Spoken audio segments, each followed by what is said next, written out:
There are conversations that don't just change your mood, they change your identity, and neuroscience is beginning to understand why. Because the human brain is not only shaped by trauma, but also by single moments of meaning. One conversation can interrupt years of neural patterns. One moment can rewire how you see yourself. Today, we're going to look at a story that the brain recognizes, even if you've never studied neuroscience. The story of the woman at the well. And what actually happened inside her mind is far more radical than most people realize. Before anything spiritual, let's talk about her psychological state. This was a woman living under chronic social rejection. Not just emotional pain, but repeated identity reinforcement. In neuroscience, this creates something called a stabilized self-model of shame. Every interaction confirms, I am not accepted. Every avoidance reinforces, I don't belong. And over time, the brain stops questioning it. It becomes automatic prediction. She doesn't just feel rejected, she expects rejection before it happens. So she isolates. She goes to the well alone.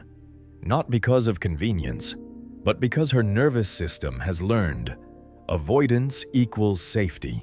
Shame is not just emotion. It is a full-body neural state.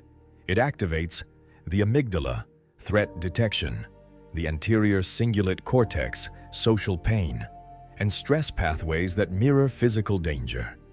To the brain, social rejection and physical pain are processed in overlapping networks. That means shame feels like survival-level threat. And when that becomes chronic, the brain doesn't just remember it, it predicts it. So by the time she reaches the well, her nervous system is already prepared for invisibility. And then something unexpected happens. A conversation begins. But not just any conversation. It is the kind of interaction that violates prediction. Because instead of avoidance, there is attention. Instead of rejection, there is presence. In neuroscience, this is called a prediction error event. The brain expects one outcome, but receives something completely different. And when that happens consistently, neural models begin to destabilize. The old identity starts to lose authority. She expected distance. She received engagement. She expected judgment. She received recognition. This is where something deeper happens. Because identity is not changed by information. It is changed by repeated emotional contradiction. One sentence at a time, her internal model begins to break. I am seen. I am known. I am not dismissed. And the brain, which had been predicting rejection for years, is suddenly forced to update. This is neuroplasticity in real time. Synapses that once reinforced shame begin to weaken. New pathways begin to form around safety, acceptance, and worth. This is not metaphorical. This is biological restructuring of meaning. At some point in the interaction, something in her collapses. Not emotionally fragile collapse, but identity collapse. The old self can no longer hold, because the predictions no longer match reality. And when prediction fails long enough, the brain does something radical. It rebuilds identity. This is why she leaves the conversation differently. Not just informed, but reorganized. She came to the well avoiding people. She leaves the well engaging people. This is the clearest behavioral sign of neuroplastic change, behavioral reversal of avoidance patterns. But more importantly, her internal model of self has shifted from I must hide to I can be seen, from I am rejected to I am known.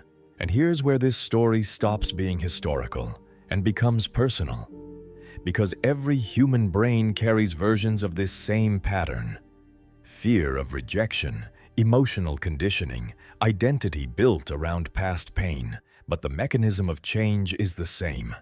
Not suppression, not positive thinking, but new relational experiences that contradict old predictions. That is how the brain rewires. The woman at the well didn't just have a conversation. She had an encounter that reorganized everything she believed about herself. And maybe the real question isn't about her, but about you. How many of your current decisions are still being guided by old predictions that were never absolute truth? If this content is expanding your mind in any way, make sure to subscribe to the channel and turn on the notification bell. Because here, we are not just talking about faith or science separately. We are understanding how the mind actually transforms.